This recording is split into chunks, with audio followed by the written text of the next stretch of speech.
Hello friends, स्वागत है आपका आपके अपने चैनल स्टडी जी के जीएस में। देखिए, इसमें हम असिस्टेंट प्रोफेसर से संबंधित जो भी आपके महत्वपूर्ण प्रश्न बनते हैं, जो कि आपकी अभी तक की परीक्षाओं में आए भी हैं और आने की संभावना है, उन प्रश्नों को आज हम देखने जा रहे हैं। ये आपके यूपीएचईएससी, आरपीएस और आपके जो आपका यूजीसी नेट या जेआरएफ है, इसमें ये सभी के लिए समान रूप से उपयोगी हैं। साथ में ये जो प्रश्न है, ये आपके सीटेट ये टेट परीक्षा में भी बहुत महत्वपूर्ण भूमिका निभाते हैं। तो आइए देखते हैं हम इन प्रश्नों को। सबसे पहला है हमारा शिक्षण एवं शोध अभिवृत्ति। इससे संबंधित मैं प्रश्नों को लेने जा रही हूँ। तो देखिएगा, सबसे पहला प्रश्न लेते हैं, शैक्षिक दक्षता की मूल आवश्यकता है। तो देखिए, इसमें जो ऑप्शंस दिए हैं, शिक्षण कौशलों में निपुणता, शिक्षण की विभिन्न तकनीकों के उपयोग में निपुणता, शिक्षण में संचार माध्यमों एवं तकनीकों के समुचित उपयोग में निपुणता या उपयुक्त सभी। तो देखिए, इसका आंसर बहुत आसान है। इसमें आपका जो आंसर बन जाएगा वो बनेगा उपयुक्त या उपरोक्त सभी। देखिए, शैक्षिक दक्षता का सामान्य अर्थ क्या होता है? शिक्षा से संबंधित क्रियाकलापों में निपुणता प्राप्त करने से होता है। शैक्षिक दक्षता की मूल आवश्यकता के अंतर्गत निम्नलिखित को सम्मिलित किया जाता है: शिक्षण कौशलों में निपुणता, शिक्षण की विभिन्न तकनीकों के उपयोग में निपुणता और शिक्षण में संचार माध्यमों एवं तकनीक के समुचित उपयोग में निपुणता। प्रश्न नंबर 2 देखते हैं अपना। जो हमारा नेक्स्ट प्रश्न है वो है, निम्नलिखित में से कौन सा कथन गलत है? यहाँ गलत कथन पूछ रहे हैं। तो देखिए, इसमें पहला हम देखते हैं, मापन एवं मूल्यांकन के मध्य कोई संबंध नहीं होता। क्या ये सही है? देखिए, पहला ही आपका गलत हो जाता है, क्योंकि मापन एवं मूल्यांकन दोनों ही एक दूसरे से संबंधित हैं, ये हम सभी जानते हैं। दूसरा है, मापन मूल्यांकन की प्रक्रिया का एक भाग है। बिल्कुल सही है ना। तीसरा है, मापन एक चर को अंक प्रदान करने की प्रक्रिया है। ये भी आपका सही है। और मूल्यांकन मूल्य निर्धारण की प्रक्रिया है। ये भी आपका सही हो जाता है। तो देखिए, इसमें जो फर्स्ट वाला है यही आपका गलत है। नेक्स्ट देखिएगा, थर्ड वाला आपका प्रश्न है, 2016 की यूजीसी की कौन सी अधिसूचना 2016 की यूजीसी की कौन सी अधिसूचना गुणवत्ता अनुसंधान सुनिश्चित करने का प्रयास है? तो देखिए, इसमें जो आपका सेकंड वाला ऑप्शन है, पीएचडी कार्यक्रम। पीएचडी कार्यक्रम लागू करने की 11 शर्तें पूरी करना। पीएचडी कार्यक्रम लागू करने की जो 11 शर्तें थी, उनको पूरी करना ही आपकी 2016 की यूजीसी की अधिसूचना गुणवत्तापूर्ण अनुसंधान सुनिश्चित करने का प्रयास है। नेक्स्ट देखिएगा, केंद्रीय औषधि अनुसंधान कहाँ पर स्थित है? कौन सा?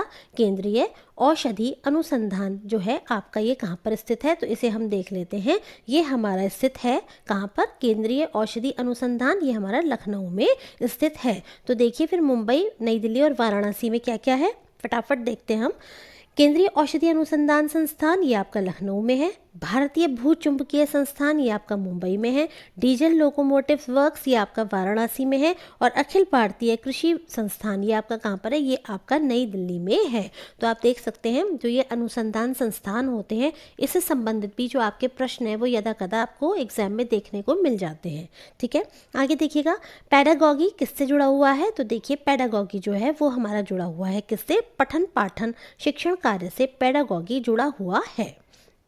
निम्नलिखित में से फलांक की त्रुटि, निम्नलिखित में से फलांक की त्रुटि। चलिए, इससे पहले एक चीज़ और बता दूं इसी प्रश्न में आपको मैं, निम्नलिखित में से फलांक की त्रुटि कौन सी है? तो देखिए, इसमें जो आपका सही उत्तर बनेगा वो बनेगा आपका प्रत्युत्तर की त्रुटि।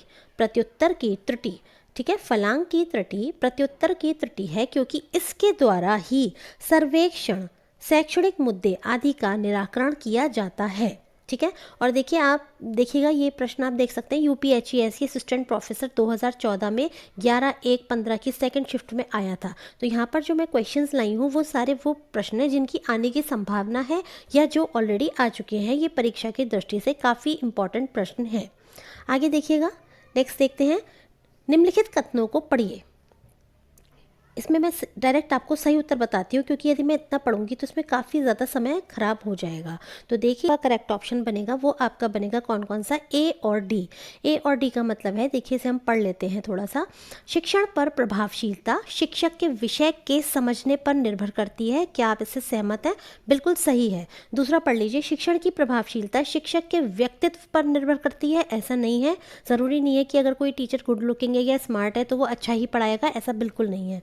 ठीक, तो ये आपका गलत हो जाता है।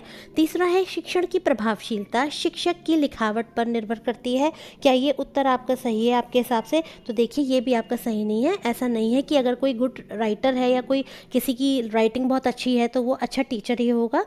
नेक्स्ट है, शिक्षण का मुख्य उद्देश्य छात्रों की सोचने की शक्ति का विकास करना है। ये बिल्कुल करेक्ट है। तो इस तरह से आपका ए और डी ऑप्शन करेक्ट हो जाता है, और ये आपका दिया हुआ है देखिए ऑप्शन नंबर सी में। तो इस तरीके से आप देखिएगा, ये आपका करेक्ट हो जाएगा। नेक्स्ट देखिएगा, विद्यालय विद्यालय मानचित्र विद्यालय मानचित्रण के संदर्भ में निम्नलिखित में से कौन सा कथन सही नहीं है। यानी यहाँ पर आपसे कौन सा पूछा जा रहा है, यहाँ पे आपसे इनकरेक्ट वाला पूछा जा रहा है। तो देखिएगा, इसमें से मैं आपको डायरेक्ट इसके ऊपर ले चलती हूँ कि कौन सा वाला सही नहीं है। तो आप देखिएगा, जो आपका सी वाला है ये आपका इनकरेक्ट है। कैसे? देखिए, सबसे पहले पहला पढ़िए, ये विभिन्न तकनीकों एवं प्रक्रियाओं का एक समूह है। क्या? विद्यालय मानचित्रण। तो ये बिल्कुल करेक्ट हो जाता है। इसका प्रयोग स्थानीय स्तर पर आगामी शैक्षिक आवश्यकताओं की पहचान करने के लिए किया जाता है। ये भी आपका करेक्ट है। इसका लक्ष्य क्या है? आगामी शैक्षिक आवश्यकताओं को पूरा करने के लिए उठाए जाने वाले कदमों की योजना बनाना है। ये भी आपका सही है।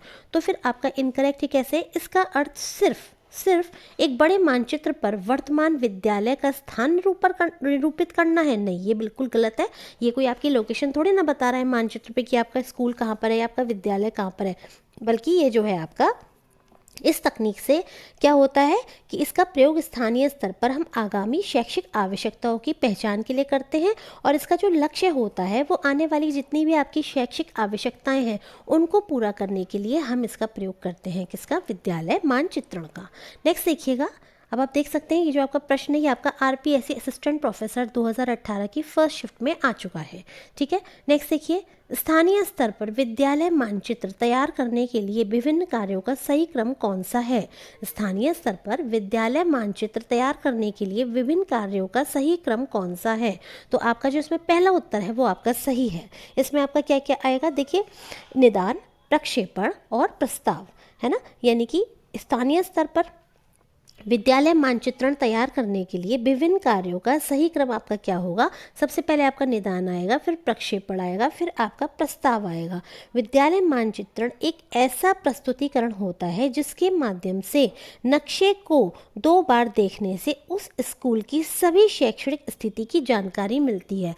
मतलब स्कूल की लोकेशन की जानकारी नहीं मिलती है, बल्कि उस स्कूल में क्या है, क्या होना चाहिए, मतलब जो भी उस स्कूल की कंडीशन है वो पूरी आपको पता चल जाएगी। वही आपका क्या है? विद्यालय मानचित्रण।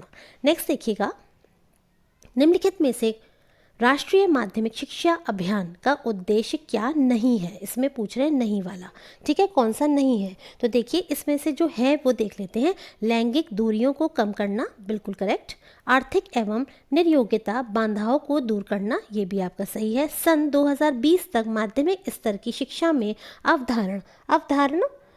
एक सेकेंड, हाँ, अवधारण करना, ये आपका गलत है, 2020 तक नहीं है। और लास्ट है आपका उच्च माध्यमिक स्तर की शिक्षा की पहुंच सन 2017 तक करना। यानी कि ये आपका क्या है? राष्ट्रीय माध्यमिक शिक्षा सेवा अभियान का उद्देश्य कौन सा नहीं है? तो आपका सी वाला जो है वो आपका इनकरेक्ट हो जाता है। ठीक है, और देखिए ये इनकरेक्ट क्यों है? क्योंकि सन 2020 तक सभी विद्यार्थियों का विद्यालय में सार्वभौमिक अवधारण करना है, ना कि माध्यमिक स्तर पर।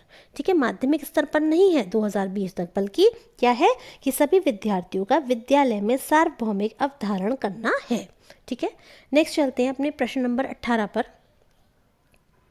निम्नलिखित में से किसे विद्यालय आयोजन में सम्मिलित किया जाता है? तो देखिए, इसमें जो आपका करेक्ट आंसर होगा वो आपका होगा ऑप्शन नंबर सी। क्या? स्थानिक एवं जनांकिकी आयाम। ठीक है, तो देखिए, किसे विद्यालय आयोजन में सम्मिलित किया जाता है? स्थानिक एवं अनुदेशात्मक सुविधाएं नहीं, जनांकिकी आयाम नहीं, मानदंड स्थानिक एवं जनांकिकी आयाम। तो देखिए इसमें जो करेक्ट आंसर है वो है आपका स्थानिक, है ना। और देखिए फिर दूसरा क्या है, जनांकिकी आयाम। तो देखिए इधर अगर पहले में देखें तो ये वाला करेक्ट था, सेकंड में ये आपका करेक्ट था, और थर्ड में आपका ये वाला और ये वाला करेक्ट था, पर ये जो है आपके ये इनकरेक्ट थे। तो इसीलिए जो आपका मोस्ट अप्रोप्रिएट आंसर बैठता है वो आपका कौन सा बैठता है, कि विद्यालय आयोजन में सम्मिलित किया जाता है या सम्मिलित किया जाता है क्या, स्थानिक एवं जनांकिकी आयाम। ठीक है, स्थानिक एवं जनांकिकी आयाम। नेक्स्ट देखिएगा, SIQE का पूरा नाम क्या है। तो देखिए ये प्रश्न आपका RPSC में आ चुका है, पर हो सकता है ये आपको अपनी ही परीक्षा में देखने में मिल जाए या UGC नेट में देखने को मिल जाए। तो SIQE का जो फुल फॉर्म है वो है आपका state institute of quality education, state institute of quality education. ठीक है, राज्य स्तर द्वारा सतत एवं मापक मूल्यांकन व बाल केंद्रित शिक्षण प्रक्रिया को आदर्श विद्यालयों में लागू करने का निर्णय लिया गया, और इसके लिए ही SIQE state institute of quality education नामक प्रोग्राम प्रारंभ किया गया। आगे यशपाल समिति रिपोर्ट 1993 का विषय क्या था। तो आप देखिएगा बहुत आसान है ये, बिना बोझ के सीखना। शिक्षा की यशपाल समिति जो कि आपकी 1993 में आई थी, इसका विषय था बिना बोझ के सीखना। ठीक है, बच्चों को पढ़ाने की कला एवं विज्ञान को क्या कहते हैं, तो इसे हम कहते हैं पैडागॉगी। क्या कहते हैं, पैडागॉगी। और एंड्रागॉगी में क्या होता है, तो देखिए एंड्रागॉगी में आपके जो प्रौढ़ शिक्षा होती है उसको सम्मिलित किया जाता है। ठीक है, बच्चों को पढ़ाने की कला एवं विज्ञान को पैडागॉगी या कहते हैं। दूसरे शब्दों में बच्चों के अध्यापन के लिए जिस कला, चातुर्य, विज्ञान, कौशल का प्रयोग किया जाता है उसे पैडागॉगी कहते हैं। इसमें सहभागी शिक्षण विधियों का ज़्यादा से ज़्यादा समावेश होता है, साथ ही साथ अधिगमकर्ताओं की आवश्यकताओं का ध्यान रखा जाता है। ठीक है, पैडागॉगी में शिक्षक का पूर्ण उत्तरदायित्व होता है। नेक्स्ट देखिएगा, प्राथमिक समंकों में क्या सम्मिलित नहीं होता, प्रश्नावलियाँ यानी क्वेश्चनायर, क्या ये सम्मिलित होते हैं आपके प्राइमरी डेटा में। देखिए डेटा 3 प्रकार के होते हैं, मैं आपको पहले भी बता चुकी हूँ, प्राइमरी, सेकेंडरी एंड टर्शरी या तृतीयक। ठीक है, तो देखिए प्राथमिक डेटा की यहाँ बात हो रही है, प्राइमरी डेटा की प्रश्नावलियाँ है ना, ये आपके क्वेश्चनायर्स इसमें सम्मिलित होते हैं। अनुसूचियाँ यानी स्केड्यूल, ये भी मेथड आपका फर्स्ट प्राइमरी समंकों में होता है। और साक्षात्कार, ये भी आपका प्राथमिक समंकों का ही उदाहरण है, जबकि पुस्तकें जो हैं आपकी, ये किसका उदाहरण है, ये आपके सेकेंडरी टाइप ऑफ डेटास का उदाहरण है। प्राथमिक समंकों के संकलन हेतु प्रश्नावलियों, अनुसूचियों, साक्षात्कार माध्यमों का प्रयोग किया जाता है, जबकि पुस्तक समंक संकलन का द्वितीयक यानी सेकेंडरी सोर्स है। ठीक है, आगे देखिएगा, निम्नलिखित में से कौन शिक्षण का स्तर नहीं है।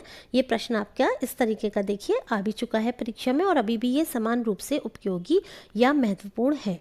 निम्नलिखित में से कौन शिक्षण का स्तर नहीं है। तो देखिए स्मृति स्तर है, विमर्शी स्तर क्या है आपका या नहीं है, विमर्शी स्तर भी है, विभेदीकरण स्तर ये आपका नहीं है, और अवबोध स्तर ये भी आपका है। नेक्स्ट देखिएगा, देखिए इसके बारे में थोड़ा सा पढ़ लेते हैं। स्मृति स्तर मेमोरी लेवल का शिक्षण उसे कहा जाता है जिसमें छात्र अधिगम की विषय वस्तु को रटने तक सीमित रहता है ना। ये छोटे बच्चों के लिए होता है, लेकिन अर्थ के प्रति पहचान नहीं रखता। जो वो रट रहा है उसका अर्थ क्या है उसे ये नहीं पता, लेकिन वो रटता है कि this is blue colour, this is tiger, this is lion और दिस इज़ एप्पल। ठीक है, यानी ये प्राइमरी छोटे स्तर में, बहुत छोटे स्तर के बच्चों पर ये जो स्मृति स्तर है इसका हम प्रयोग करते हैं। अवबोध स्तर किसी विषय वस्तु के प्रति पहचान कायम करने या उसकी प्रकृति को समझने से लिया जाता है। ये बेसिकली हम जो है बीच के लेवल के जो बच्चे होते हैं, यानी कि आपके जैसे हम बोल सकते हैं 6 to 8 तक के बच्चे, उनमें ये अवबोध स्तर का काफ़ी हम प्रयोग करते हैं। चिंतन या विमर्शी स्पर्श, यह वह मानसिक प्रक्रिया है जो समस्या आधारित है। यह हमें समस्या का समाधान प्रदान करती है, और ये हम हाई लेवल पर या जो बड़े बच्चे होते हैं, बड़े स्टूडेंट्स होते हैं, उन पर हम फॉलो करते हैं। कौन सा? चिंतन या विमर्शी स्तर। देखिए अब यहाँ पर हम देख लेते हैं कि संयुक्त राष्ट्र संघ ने 2005 से 14 के दशक को घोषित किया है। तो देखिए आप सभी जानते हैं कि जो संयुक्त राष्ट्र संघ होते हैं ये विभिन्न विभिन्न प्रकार के दशक को घोषित करते हैं। और देखिए 2005 और 14 की 2005 से 14 तक के दशक की बात कर ले तो ये आपका सतत विकास हेतु शिक्षा का दशक इसे घोषित किया गया है।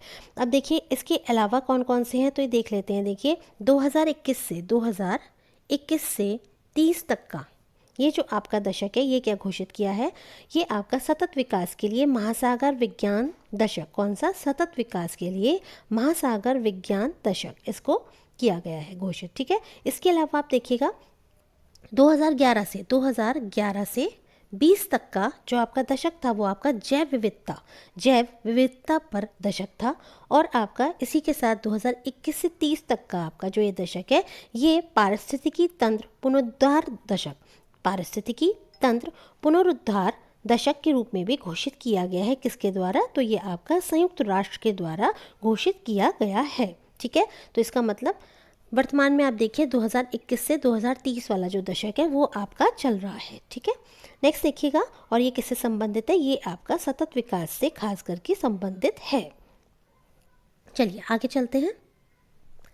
बिना बोझ के सीखना, जैसा कि मैंने आपको बताया बिना बोझ के सीखना, ये भी प्रश्न देखिए दूसरे तरीके से था कि प्रोफेसर यशपाल जो हैं उन्होंने क्या कंसेप्ट दिया, इस तरीके से था, लेकिन अभी उल्टा है कि बिना बोझ के सीखना समिति के अध्यक्ष कौन थे, तो ये थे आपके प्रोफेसर यशपाल भारत सरकार के मानव संसाधन विकास मंत्रालय के द्वारा 1 मार्च 1992 को स्कूली शिक्षा के शैक्षिक बोझ को कम करने के तरीके सुझाने के लिए प्रोफेसर यशपाल की अध्यक्षता में एक 8 स्तरीय राष्ट्रीय सलाहकार समिति का गठन किया गया। इस समिति का विचारार्थ विषय था जीवन पर्यंत स्वाध्याय तथा कौशल विकसित करने की क्षमता के निर्माण के साथ साथ अधिगम की गुणवत्ता में सुधार करते हुए सभी स्तरों के स्कूली छात्रों विशेषकर छोटे बच्चों पर पढ़ाई के बोझ को कम करने के उपायों के बारे में सलाह देना, है ना। देखिए क्या था, जीवन पर्यंत स्वाध्याय तथा कौशल विकसित करने की क्षमता के निर्माण के साथ साथ अधिगम की गुणवत्ता में सुधार करते हुए सभी स्तरों के स्कूली छात्रों विशेषकर छोटे बच्चों पर पढ़ाई के बोझ को कम करने के उपायों के बारे में सलाह देना, ये यशपाल समिति जो थी उसका ही आपका ये विषय था, है ना। इस विषय पर उन्होंने विचार कर करके अपना कंसेप्ट बिना बोझ के सीखना जो है ये इन्होंने दिया था। नेक्स्ट देखिएगा, निम्नलिखित में से सही जोड़ा कौन सा है, तो देखिए निम्नलिखित में से जो आपका सही जोड़ा है मैं आपको डायरेक्ट उसका उत्तर बता रही हूँ। इंदिरा गांधी राष्ट्रीय मुक्त विश्वविद्यालय यानी इग्नू की यहाँ पर बात हो रही है, और ये कब स्थापित हुआ, ये आपका 1985 में स्थापित हुआ था। इसके अलावा यदि हम देखें, देखिए राष्ट्रीय अध्यापक शिक्षा परिषद, तो क्या ये सितंबर 1981 में हुआ था, नहीं ये बिल्कुल गलत है। ये आपका अगस्त, ये देखिए नीचे दिया हुआ है, अगस्त 1995 में इसका जो है स्थापना हम बोल सकते हैं। नेक्स्ट देखिए ऑपरेशन ब्लैक बोर्ड, ये किससे रिलेटेड है आपका, क्या ये आपका वयस्क शिक्षा से रिलेटेड है, नहीं ये आपका वयस्क शिक्षा से रिलेटेड नहीं है। फिर किससे रिलेटेड है, ये आपका प्राइमरी एजुकेशन से रिलेटेड है। प्रथम शास्त्रीय भाषा क्या कोंकणी थी, बिल्कुल गलत, कोंकणी नहीं थी, तमिल जो है आपकी पहली शास्त्रीय भाषा है। नेक्स्ट देखिएगा, कस्तूरबा गांधी बालिका विद्यालय प्रदान करते हैं, जो आपके ये कस्तूरबा गांधी बालिका विद्यालय हैं ये क्या प्रदान करते हैं, तो देखिएगा ये आपके प्रदान करते हैं उच्च माध्यमिक शिक्षा। ठीक है, कस्तूरबा गांधी बालिका विद्यालय कब स्थापित किए गए, तो देखिए इंपॉर्टेंट है आपका 2006-07 में भारत सरकार द्वारा बालिका शिक्षा को बढ़ावा देने वाली आवासीय रेजिडेंशियल विद्यालयों की एक श्रृंखला के तहत प्रारंभ किए गए। इसके तहत बालिकाओं को 12वीं तक की, कब तक की, 12वीं तक की हॉस्टल सुविधा युक्त शिक्षा, है ना, उच्च माध्यमिक शिक्षा प्रदान की जाती है, किनको, बालिकाओं को। तो देखिए कुछ बातें निकल के आ गई यहाँ पर। एक तो ये कि 2006-07 में स्थापित किए गए, दूसरा ये गर्ल्स के लिए है, तीसरा ये 12वीं तक की पढ़ाई कराते हैं, चौथा इनमें हॉस्टल यानी आवासीय सुविधा उपलब्ध है गर्ल्स के लिए, और इसका जो खर्च है वो केंद्र में और राज्य में इसकी भागीदारी होती है। केंद्र 75% उठाता है और राज्य 25% के अनुपात से इसका जो व्यय है वो करता है इसके ऊपर। नेक्स्ट देखिएगा, निम्नलिखित में से कौन सा कथन विद्यालय प्रबंधन समिति के बारे में सत्य नहीं है यानी इनकरेक्ट है। किसके बारे में? विद्यालय प्रबंधन समिति की यहाँ पर बात हो रही है। तो देखिए इसमें जो इनकरेक्ट है मैं आपको डायरेक्ट बता दे रही हूँ, आपका फोर्थ ऑप्शन इनकरेक्ट है। क्या? अध्यापक प्रशिक्षण की योजना तैयार करना, है ना, ये आपका विद्यालय जो आपकी प्रबंधन समिति होती है उसका काम नहीं होता है। तो किसका होता है? टीचर खुद ही तो करता है ये काम। चलिए अब देखिए करेक्ट कौन कौन से हैं विद्यालय प्रबंधन समिति के बारे में। विद्यालय के पड़ोस में लोगों को बालकों से अधिकारों के विषय में सरल तरीके से बताना, नामांकन व उपस्थिति को सुनिश्चित करना, विद्यालय में मध्याह्न भोजन यानी मिड डे मील योजना का प्रबंध करना। बिल्कुल करेक्ट, ठीक है, ये आपका विद्यालय प्रबंध समिति के अंतर्गत आएगा। नेक्स्ट देखिएगा शिक्षा का अधिकार अधिनियम। शिक्षा का अधिकार अधिनियम 2009 में अध्यापकों के लिए न्यूनतम कार्य घंटे प्रति सप्ताह कितने वर्णित हैं? किस में पूछ रहे हैं? 2009 में। तो देखिए अध्यापकों के लिए 45 टीचिंग आवर्स जो हैं वो निर्धारित किए गए हैं आपके शिक्षा का अधिकार अधिनियम 2009 के तहत, ठीक है। और आप देखिएगा ये राष्ट्र स्तर पर है। और दूसरी बात यह है इसमें क्या है, 45 घंटे शिक्षण एवं तैयारी के घंटों का प्रावधान है, ठीक है। और आप देखिए ये जो है आपका निशुल्क एवं अनिवार्य शिक्षा अधिनियम RTE 2009 1 अप्रैल 2010 से लागू हुआ, है ना। और ये मौलिक अधिकार का इसे दर्जा प्रदान करते हुए संपूर्ण देश में लागू कर दिया गया है। बहुत इंपॉर्टेंट है। इसे संविधान संशोधन अधिनियम कौन सा 2020 के द्वारा अनुच्छेद 21A में इसे जोड़ा गया, ठीक है। ये आपका बहुत ही इंपॉर्टेंट है क्योंकि पूरा एजुकेशन से रिलेटेड है। शिक्षा का अधिकार अधिनियम 2009 के मान व मानकों के अनुसार, ठीक है। देखिए शिक्षा का अधिकार अधिनियम 2009 के मानकों के अनुसार प्राथमिक स्तर यानी कक्षा 1 से 5 तक के 200 छात्रों के लिए शिक्षकों की संख्या क्या होगी? तो ये आपकी होगी, देखिएगा 6, ठीक है। किसके अनुसार है आपका? शिक्षा का अधिकार अधिनियम। और प्राइमरी लेवल पर ये पूछ रहे हैं क्लास 1 to 5 के लिए, ठीक है। नेक्स्ट देखिएगा निम्नलिखित विशेषताओं में से कौन सी शिक्षण के अवबोध, ध्यान से पढ़िएगा, शिक्षण के अवबोध स्तर का वर्णन करती है? तो देखिए इसमें हमारे कुछ पॉइंट्स दिए हुए हैं, तो इसके अनुसार जो आपका करेक्ट आंसर है मैं आपको वो बताती हूँ डायरेक्टली। देखिए इसमें आपका जो ऑप्शन नंबर बी और डी है वो करेक्ट है। किसके बारे में हम बात कर रहे हैं? अवबोध स्तर के बारे में बात कर रहे हैं। तो देखिए गिविंग नहीं, यहाँ से लेते हैं। अवधारणाओं की व्याख्या के लिए अधिक संख्या में सकारात्मक एवं नकारात्मक उदाहरण देना। अवधारणाओं की व्याख्या के लिए हम नेगेटिव या पॉजिटिव इलिस्ट्रेशंस देते हैं। ये हम किस में देते हैं? ये हम अवबोध स्तर में देते हैं। मैं आपको ये सब बता चुकी हूँ, जो मेरी मॉर्निंग की वीडियोज़ आती हैं उसमें मैं सब बता चुकी हूँ। नेक्स्ट है हमारा तथ्यों के बीच संबंधों के अवलोकन को प्रोन्नत करने में सहायता करना या सहायक होना। तथ्यों के बीच संबंधों के अवलोकन को प्रोन्नत करने में सहायक होना। तो ये जो दो हैं आपके, ये दोनों आपके अवबोध स्तर से संबंधित हैं। देखिए शिक्षा का जो अवबोध स्तर होता है, आइए नीचे पढ़ लेते हैं। देखिए शिक्षा का अवबोध स्तर शिक्षण के स्मृति स्तर से उच्च होता है ना। बीच में आता है ये स्मृति स्तर और आपका जो विमर्शी स्तर होता है उसके। देखिए शिक्षण के स्मृति स्तर से उच्च होता है। यह अधिगमकर्ता के संज्ञानात्मक योग्यता को बढ़ाता है। यह शिक्षक और विद्यार्थी के लिए अवसर उपलब्ध कराता है। शिक्षण के इस स्तर में चीज़ों को उदाहरण है ना, इलिस्ट्रेशंस के द्वारा समझाया जाता है। मे बी वो पॉजिटिव इलिस्ट्रेशंस हो या नेगेटिव इलिस्ट्रेशंस हो, है ना, यानी कि आपके चाहे वो सकारात्मक उदाहरण हो या आपके नकारात्मक उदाहरण हो। तथा ये पारस्परिक व्यवहार का गुण भी विकसित करता है जो शिष्यों में सहयोग की भावना को बढ़ाता है। नेक्स्ट देखते हैं, in which level of teaching the teacher's role is more active rather than being interactive। देखिए शिक्षण के कौन से स्तर पर अध्यापक की भूमिका अंतः क्रियात्मक होने के बजाय अधिक सक्रिय यानी अधिक सक्रिय किस में होती है? तो देखिए इसका जो आपका सही उत्तर है वो आपका हो जाएगा, ये देखिएगा, मेमोरी लेवल स्मृति स्तर। इस पे आप जानते ही हैं कि टीचर का जो रोल होता है वो बहुत ज़्यादा इंपॉर्टेंट होता है और बच्चों का जो रोल है वो बहुत कम होता है। किसमें? स्मृति स्तर पे, ठीक है। ये देखिए शिक्षण के स्मृति स्तर पर अध्यापक की भूमिका अंतः क्रियात्मक होने के बजाय कैसी होती है? अधिक सक्रिय होती है। इस स्तर पर शिक्षण अधिगम प्रक्रिया मूलतः उद्दीपन प्रक्रिया पर आधारित होती है। नेक्स्ट देखिएगा, what is the hallmark of reflective teaching. What is the hallmark of reflective teaching, विमर्शी शिक्षण की विशिष्ट पहचान क्या है।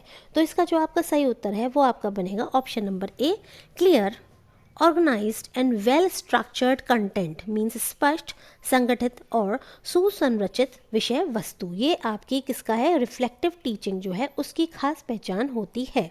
देखिए नीचे देख लेते हैं इसके बारे में और, चिंतनशील शिक्षण का, चिंतनशील शिक्षण का अग्रसारित करके या को अग्रसारित करके उच्च स्तर पर लाने के लिए प्रयोग किया जाता है। चिंतनशील शिक्षण को अग्रसारित करके उच्च स्तर पर लाने का प्रयोग किया जाता है। यह केवल अवधारणाओं के संस्मरण और समझ को नहीं बताता, बल्कि यह उच्च मानसिक प्रक्रिया जैसे तर्क, विचार, अवधारणाओं का विश्लेषण, गहन सोच आदि की भी मांग करता है। ठीक है, कौन सा आपका, किसके बारे में बात कर रहे हैं हम, रिफ्लेक्टिव टीचिंग यानी कि आपके विमर्शी शिक्षण की विशिष्ट पहचान के बारे में हम यहाँ पर बात कर रहे हैं। नेक्स्ट देखिएगा, शैक्षिक उद्देश्यों के अधिक्रम में संज्ञानात्मक व्यवहारों के सही क्रम की पहचान करिए। देखिए मैं आपको ये सभी चीज़ें अपनी मॉर्निंग वाली वीडियोस में करा चुकी हूँ, सब पढ़ा चुकी हूँ। आप अगर चाहें मेरे हिसाब से, बाकी आपकी इच्छा है, तो आप पहले वो वीडियोस देख लीजिए। जब आपका वो पहला वाला पॉइंट कंप्लीट हो जाए, यूनिट 1 का, यूनिट 1 जो है आपका, उसका जो फर्स्ट पॉइंट है, 4 पॉइंट है ना उसमें, उसके बाद जब आप ये प्रैक्टिस करने आएंगे तो आपको खुद बहुत मज़ा आएगा, क्योंकि आप इसके बारे में थोड़ी पढ़ चुके हैं। बाकी आपकी इच्छा है। तो देखिए सबसे पहला है हमारा ज्ञान, अनुप्रयोग, अवबोध, विश्लेषण और संश्लेषण, है ना। ये आपके इन्होंने 5 जो आपके स्टेप्स हैं वो दिए गए हैं, बल्कि इसमें एक और जोड़ा जाता है, वो आपका होता है मूल्यांकन। पर यहाँ पे इन्होंने 5 ही पूछे हैं। ठीक है, मूल्यांकन या आपका इवैल्यूएशन। ठीक है, ये देखिए। तो सबसे पहले हम क्या लेते हैं, सबसे पहले हम लेते हैं ज्ञान। ठीक है, उसके बाद हम क्या लेते हैं, ज्ञान के बाद हम लेते हैं अवबोध। ज्ञान फर्स्ट, देखिए नीचे मैं आपको डायरेक्ट आंसर पे ले चलती हूँ। चलिए, अच्छा देखिए, ये रहा आपका, ये देखिए, शैक्षिक उद्देश्यों के अधिक्रम में संज्ञानात्मक व्यवहारों का सही क्रम निम्नलिखित है। सबसे पहले आपका ज्ञान, नॉलेज, अवबोध, अनुप्रयोग, विश्लेषण, संश्लेषण और लास्ट में आपका क्या आता है, इवैल्यूएशन। ठीक है,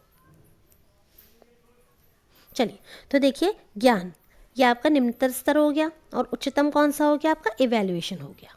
ठीक है, चलिए, facts and information get focused in which level of teaching, या निम्नलिखित में से किस स्तर के शिक्षण में तथ्य और सूचना पर विशेष बल दिया जाता है। तो देखिए ये हमारा दिया जाता है किस पर, मेमोरी लेवल की शिक्षण पर। मेमोरी लेवल की जो टीचिंग होती है उसमें हमारा शिक्षण में तथ्य और सूचना पर विशेष बल दिया जाता है, स्मृति स्तर के जो आपका शिक्षण होता है उस पर। क्योंकि इसमें क्या होता है, बच्चे रटकर सीखते हैं ना। इस स्तर में तथ्यों एवं सूचनाओं के एकत्रीकरण, रटने पर बल, तथ्यों तथा सूचनाओं के एकत्रीकरण, रटने पर बल अधिक दिया जाता है। इस स्तर पर विद्यार्थियों का शिक्षण पर दृढ़ विश्वास होता है तथा इसमें शिक्षक सक्रिय एवं विद्यार्थी निष्क्रिय भूमिका निभाते हैं। नेक्स्ट देखिएगा, निम्नलिखित में से शिक्षण को प्रभावित करने वाले कौन से संभावित कारक अनुदेशात्मक सुविधाओं और अधिगम वातावरण से संबंधित हैं। तो देखिए इसमें जो आपका करेक्ट आंसर होगा, मैं सीधे सीधे आपका वही बता रही हूँ। इसमें आपका जो करेक्ट ऑप्शन है वो देखिएगा ऑप्शन नंबर बी है। और ऑप्शन नंबर बी में हमने क्या क्या लिया है, सेकंड, थर्ड और फिफ्थ को लिया है। तो आइए से देख लेते हैं सेकंड, थर्ड और फिफ्थ। ठीक है, ये किसकी बात हम यहाँ पर कर रहे हैं, यहाँ पर हम बात कर रहे हैं इंस्ट्रक्शनल फैसिलिटीज़ के बारे में, या अनुदेशात्मक सुविधाओं और अधिगम वातावरण से संबंधित क्या क्या है इसके बारे में। तो देखिए, शिक्षकों द्वारा प्रशंसा एवं प्रोत्साहन।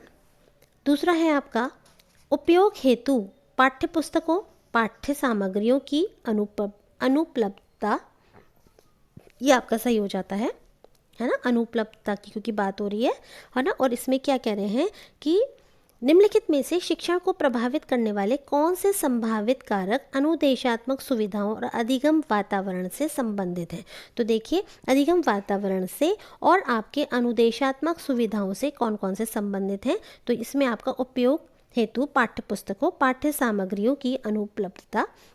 तीसरा है आपका अंतःक्रियात्मक प्रक्रियाओं में पहल कारक या पहल परक प्रतिमान, क्या ये आपका है इसमें? तो देखिएगा इसमें आपका जो ये वाला ऑप्शन है ये आपका हाँ, ये भी आपका सही हो जाएगा।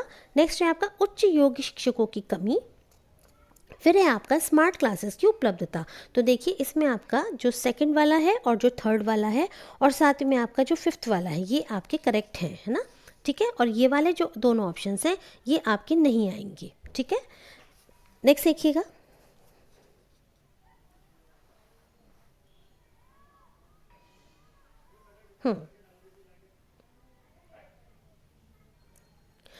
From the following, identify those features which are associated with indirect instructional stages। और निम्नलिखित में से उन विशेषताओं की पहचान कीजिए जो अप्रत्यक्ष शिक्षण रणनीतियों के साथ जुड़े हुए हैं। किसकी बात हो रही है? अप्रत्यक्ष, इनडायरेक्ट इंस्ट्रक्शनल स्ट्रैटेजीज के साथ कौन कौन से जुड़े हुए हैं। तो देखिएगा इसमें आपका जो करेक्ट आंसर हो जाएगा वो हो जाएगा आपका ऑप्शन नंबर बी। और इसमें देखिए क्या क्या ऑप्शन आपके आएंगे। निर्देशित विद्यार्थी अभ्यास, ये आपका करेक्ट हो जाएगा। दूसरा है आपका प्रश्नोत्तरी सत्रों के माध्यम से अवधारणा अर्जन पर बल, प्रश्नोत्तरी सत्रों के माध्यम से अवधारणा अर्जन पर बल। और तीसरा आपका है उद्दीपक सामग्री को लघु एवं सरल पदों में प्रस्तुत करना, उद्दीपक सामग्री को लघु एवं सरल पदों में प्रस्तुत करना।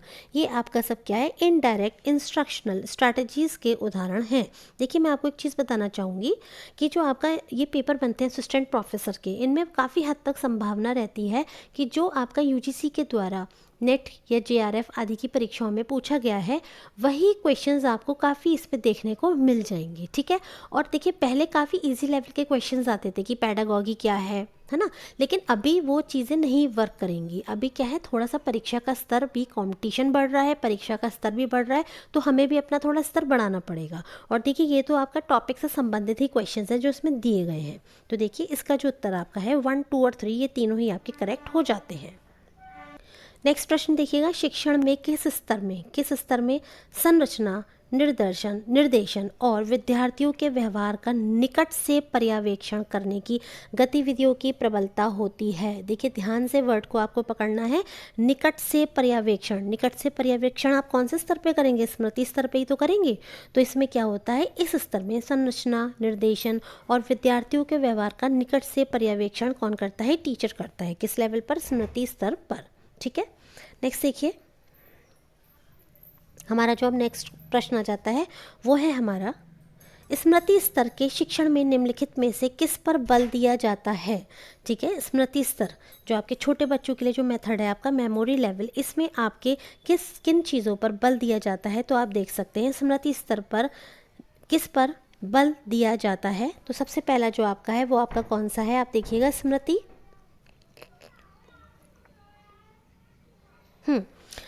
सोच एवं विचार को व्यवस्थित करना।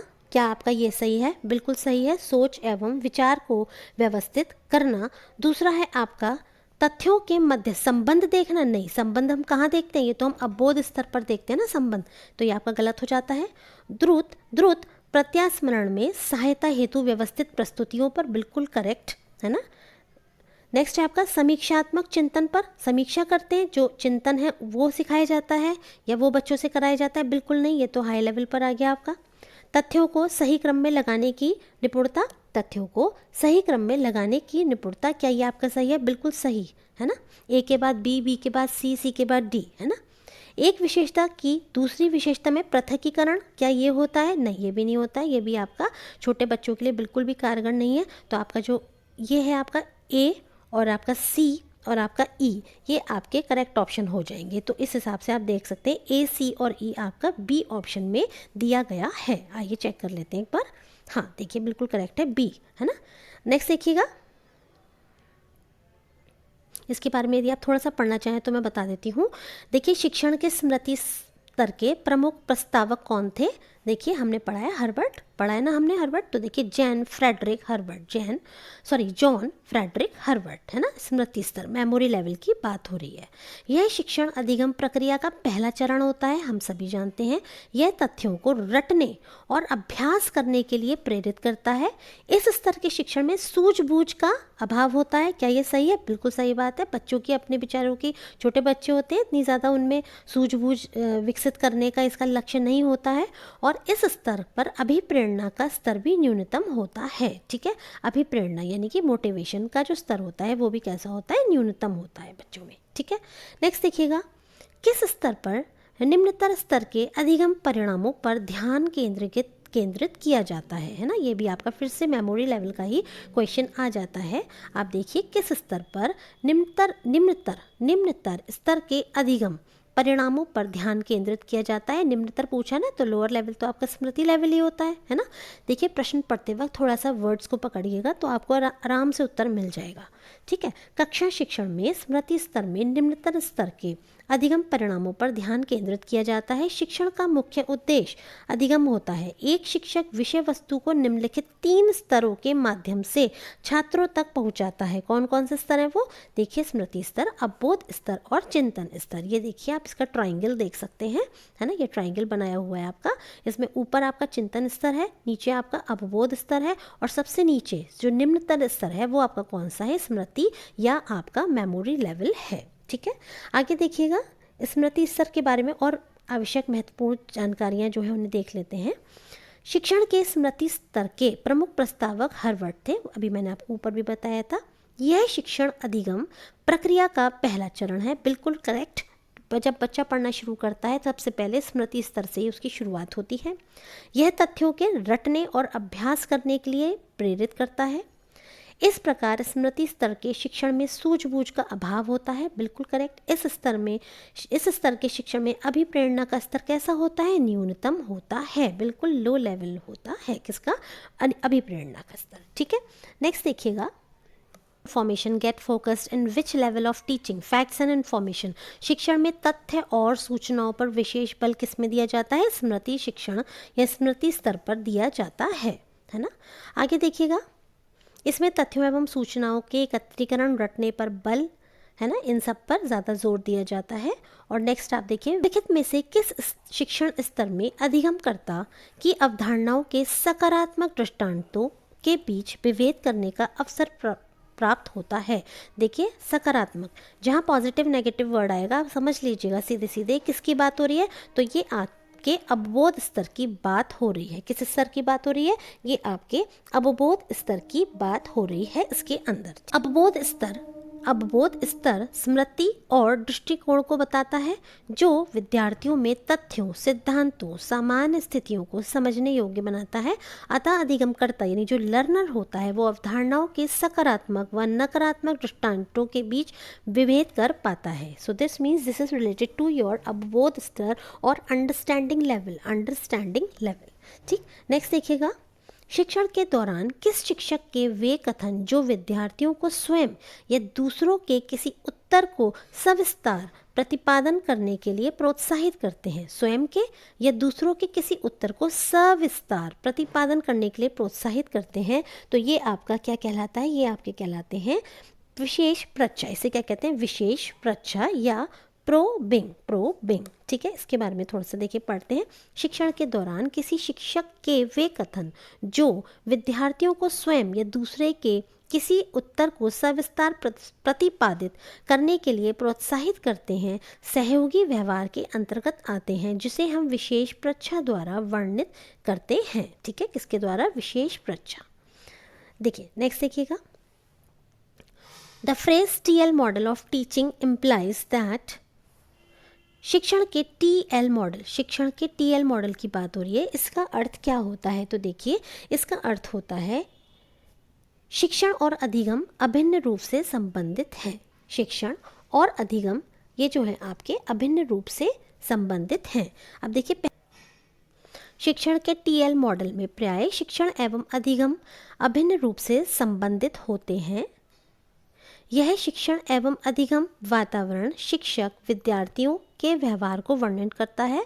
यह पूर्व एवं उत्तर शिक्षण योजना निर्माण तथा शिक्षण क्रियान्वयन में सहायक होते हैं। ये पूर्व एवं उत्तर शिक्षण योजना निर्माण एवं शिक्षण क्रियान्वयन में सहायक होते हैं, जो विद्यार्थियों को सुगम अधिगम प्रदान करने में सहायक भूमिका निभाते हैं। कौन? TL मॉडल की बात हो रही है टीचिंग के। नेक्स्ट देखिएगा, विमर्शी स्तर, विमर्शी चिंतन। विमर्शी मतलब विमर्शी चिंतन, इसे हम क्या कहते हैं? विमर्शी चिंतन को हम कहते हैं रिफ्लेक्टिव लेवल। कौन सा? रिफ्लेक्टिव लेवल, ठीक है। Reflective level. इसमें देखिए, शिक्षण के आयोजन हेतु अपेक्षित बुनियादी आवश्यकताएं किससे संबंधित हैं? तो आइए देखते हैं।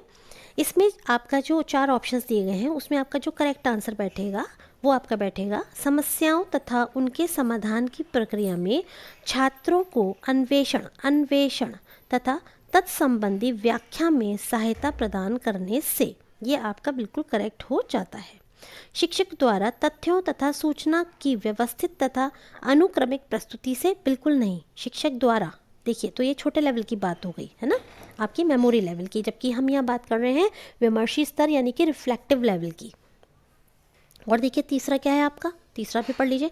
छात्रों द्वारा तथ्यों को स्पष्ट किए जाने तथा उसकी व्याख्या किए जाने से। शिक्षक द्वारा ठोस तथ्यों की प्रस्तुति एवं उसके कार्योन्मुख अनुक्रम से। तो देखिए इसमें जो सबसे ज़्यादा करेक्ट है वो आपका ऑप्शन नंबर बी हो जाता है।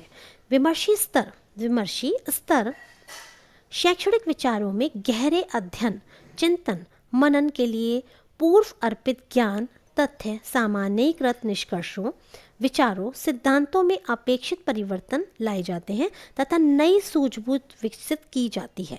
अतः विमर्शी स्तरीय विचारों के आदान प्रदान में क्रियान्वितकारी संप्रेषण की संभावना अधिक होती है। विमर्शी चिंतन स्तर पर शिक्षण के आयोजन हेतु अपेक्षित आवश्यकताओं, समस्याओं तथा उनके समाधान की प्रक्रिया में छात्रों को अन्वेषण और तत्संबंधी व्याख्या में सहायता प्रदान करने से संबंधित होता है।